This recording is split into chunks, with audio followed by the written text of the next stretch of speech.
Welcome. We've got some sources today that really take us into some shadowy corners of the internet. We're going to tell some stories based on these sources, accounts presented as real experiences from the deep web. That's right. The material lays out three distinct narratives, things people shared online claiming they actually happened in these, less visible parts of the web. So our job today is to unpack these accounts, try to understand what they're describing based on the sources you send, and maybe think about what they reveal. Things about, I suppose, technology, anonymity, and maybe the darker side of human curiosity. Let's get into it. Okay. So the sources do point out that, yes, the deep web often gets hyped up, lots of myths and fears, maybe exaggerated sometimes.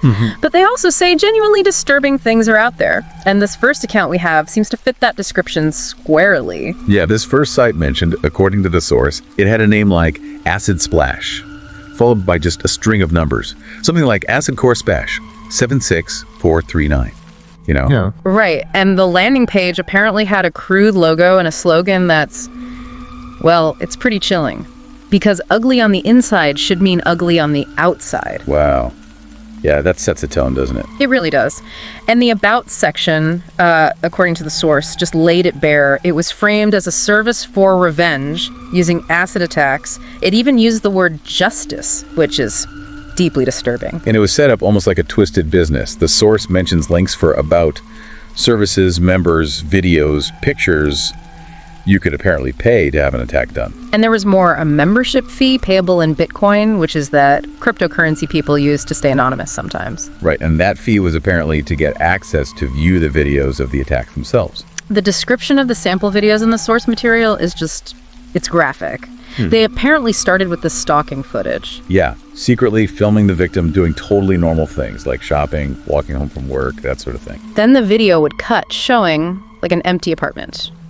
Gloved hands preparing acid, the source assumes hydrochloric or sulfuric. And it would end with the attack. Yeah. Filmed from a distance at first, then the cameraman apparently gets closer to the victim, who's usually isolated. And this is where it gets really unnerving in the account. The camera supposedly gets really close. The person filming shouts something in a language the source didn't recognize, throws the acid. And runs. The source describes the aftermath as just immediate horrific. Severe burns, it's likely blindness, life-altering injuries. And the camera apparently lingers on the victim, clutching their face, screaming. It's awful to even describe. The source also noted that the full videos, the ones for members, were even longer, focusing heavily on the stalking part, sometimes over an hour long. Like they wanted the viewer to get into the lives of the victims, as the source put it. A really disturbing idea. And the videos seem to come from different countries, suggesting either the perpetrators traveled or maybe they hired local criminals. The source also noticed that most victims in the clips they saw were women, bar one, leading them to speculate about the motive, maybe some kind of messed up sexual thing or just a pure enjoyment of suffering, a sadistic fantasy. Yeah. The writer of the account even admits watching the sample clips, morbid curiosity, they said. Compared it to looking at a car crash video, hard to look at, but also hard to look away sometimes. It's a stark picture, isn't it? This site, as it's described in the source, really shows how anonymity and, the internet can be twisted to actually monetize extreme violence. Yeah. And it forces you to ask about the people involved, not just those offering the service, but maybe even more disturbingly, who would pay to watch that kind of content? What's the motivation there? A deeply unsettling question. Okay. Moving to the second story from the sources. This one describes a site called simply The Waiting Room. Right, and the description here is different. It was apparently just a constant live feed, black and white, grainy, like from a security camera mounted high up. And it focused on just one thing, a table. The room itself was apparently hard to see clearly, maybe a basement, or perhaps an abandoned hospital room. The source wasn't sure. The first time the source found this, they saw a man on the table, tightly strapped down, gagged, blindfolded, hooked up to an IV drip. And there was a number in the corner, 104. The source's first thought was, okay, this has got to be fake, maybe a recording on a loop or some kind of elaborate, sick drug play. But then they went back.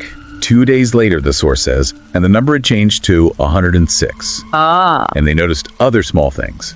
The IV drip bag seemed to have shifted. The man moved his head slightly. So not a loop. Exactly.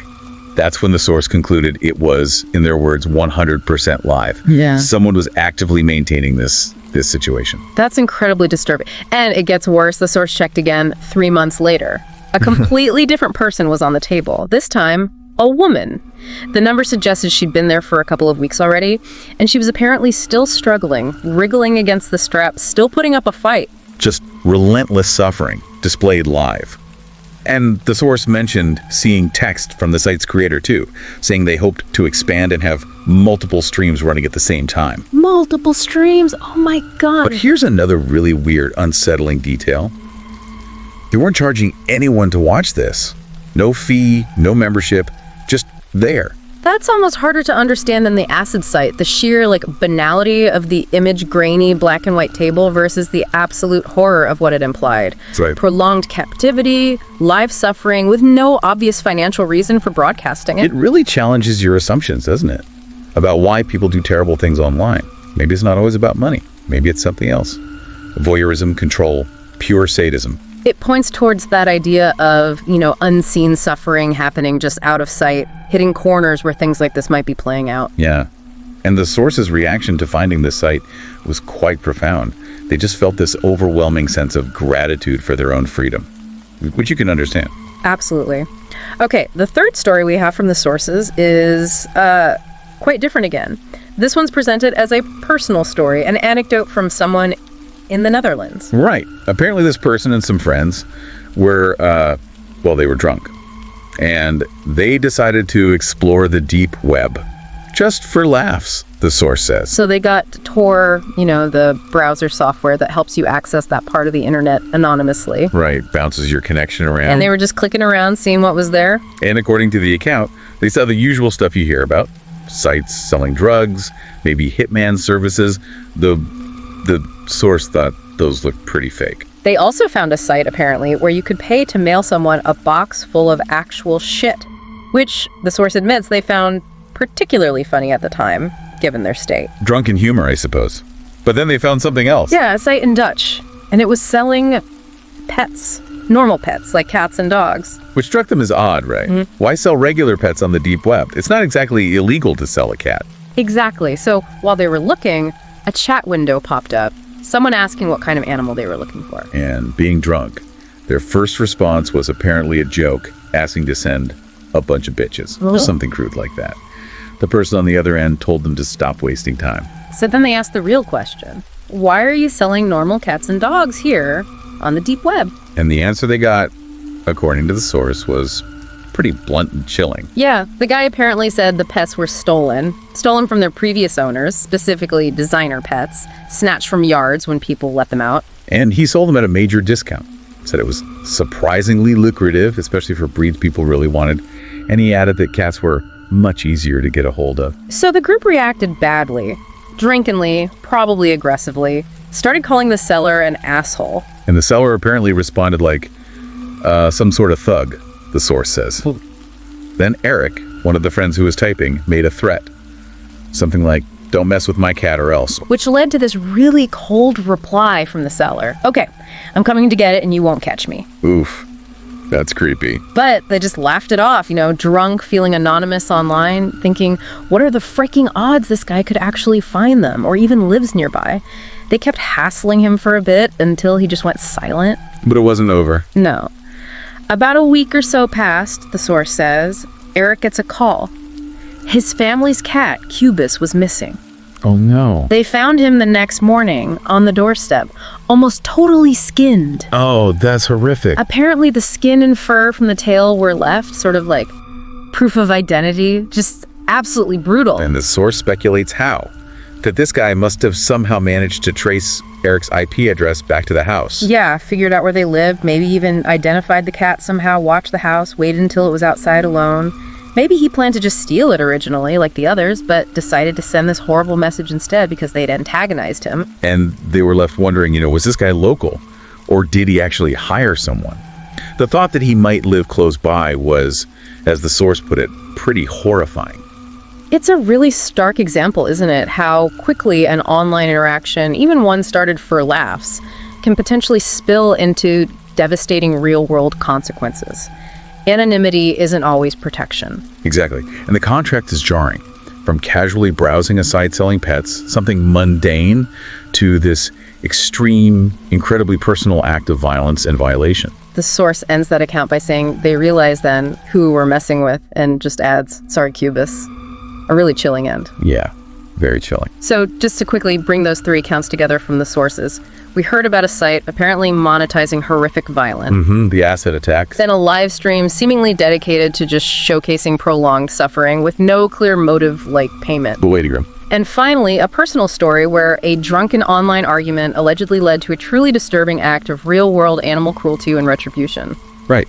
And taken together, these accounts, as they're presented in the sources, they do suggest something. That while maybe a lot of the deep web isn't the boogeyman people imagine, there seem to be these pockets, these corners, where genuinely harmful, deeply disturbing things happen. Things facilitated by the technology, by the anonymity. Exactly. And things that can have very real impacts offline. It highlights that intersection of tech, anonymity, and, frankly, some of the darker impulses of human nature or criminal activity. And maybe understanding these kinds of stories, even though they're unpleasant to hear about, helps build a more, informed picture of the internet's complexities, the potential dangers out there. It definitely underscores the need for caution, doesn't it? And critical thinking always when you're in these online spaces. Yeah, food for thought. And maybe a final thought for you to consider. As more and more of our lives play out online, how do we actually navigate the existence of this kind of dark content and these potential real-world risks? Yeah. Do we have any responsibility when we stumble across something like this? It's a tough question. It really is. A lot to think about there.